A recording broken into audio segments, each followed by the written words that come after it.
दोस्तों, आज मैं एक बच्चे की मासूम सी मुस्कुराहट के साथ अपनी दादी से पूछता है, दादी बताओ ना, जब मोबाइल स्क्रीन नहीं थे तब आपका बचपन कैसा था? दादी, मेरे जैसी आप भी एक छोटी बच्ची रही होगी ना? दादी की प्यार भरी हल्की मुस्कान के साथ, बेटा मैं भी एक बच्ची थी। हमारा बचपन इन स्क्रीन से बहुत दूर, मीठी मिट्टी की खुशबू, असली रिश्तों के बीच बीता। आओ तुम्हें उस पुराने समय की बात बताती हूँ। चूल्हे की रोटी। हमारी माँ सुबह की शुरुआत अलार्म से नहीं करती थी, चिड़ियों की चहचहाट, ची ची चूल्हे के धुएं से होती थी। मेरी माँ मिट्टी के चूल्हे पर रोटियां सेकती थी और हम पास में बैठकर ही गरम गरम रोटियां खाते थे। सच कहूँ बेटा, उस चूल्हे की रोटी में जो प्यार और स्वाद था ना, वो आज कहीं नहीं मिलता। पहले तुम्हारी तरह महंगे खिलौने नहीं होते थे हमारे पास। पता है हम पहले कैसे खेलते थे? रस्सी कूदन। किसने किसने, आपने तो शायद अभी रस्सी नहीं है। पहले तो खाड़ की बांध होती थी, उससे रस्सी कूदते थे। स्कूल से आते ही बस एक काम होता था, खेलना। सब सहेलियां आंगन में मिल जाती, घंटों रस्सी कूदते थे। किसकी सांस पहले फूलेगी, इसकी शर्त लगती थी। पूरे मोहल्ले में हमारी हंसी गूंजती थी।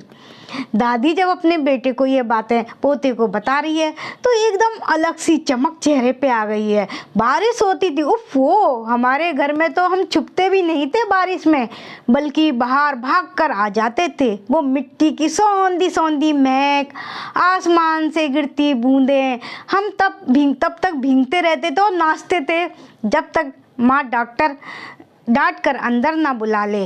गड्ढों में कागज की नाव चलाना हमारा सबसे बड़ा एडवेंचर होता था।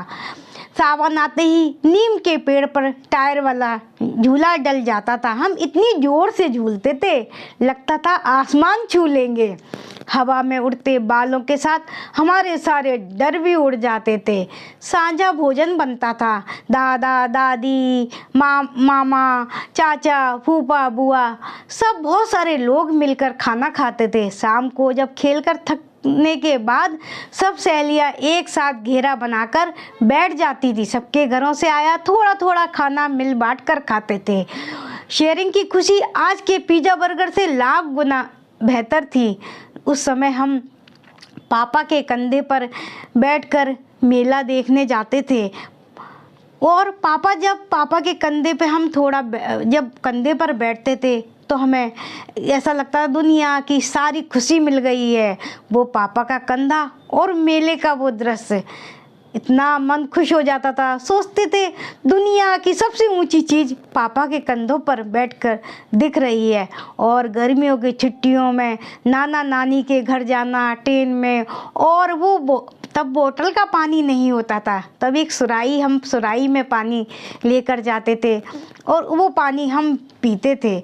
और उस समय हमारे आज की तरह एसी और पंखे भी नहीं थे। उस समय हम छतों पर गद्दे बिछाते थे और सुराही में पानी रखकर पीते थे। वो कितना बढ़िया हमारा बचपन था। दादी की बात सुनकर पोता उदास हो जाता है, सोचता है दादी आपका बचपन तो बहुत अच्छा था, कोई टेंशन नहीं, कोई कुछ नहीं। दोस्तों, इस तरह वो दादी के बाहों में सो जाता है। नमस्ते दोस्तों, मेरी ये कहानी आपको कैसी लगी हो ज़रूर बताना। Thank you.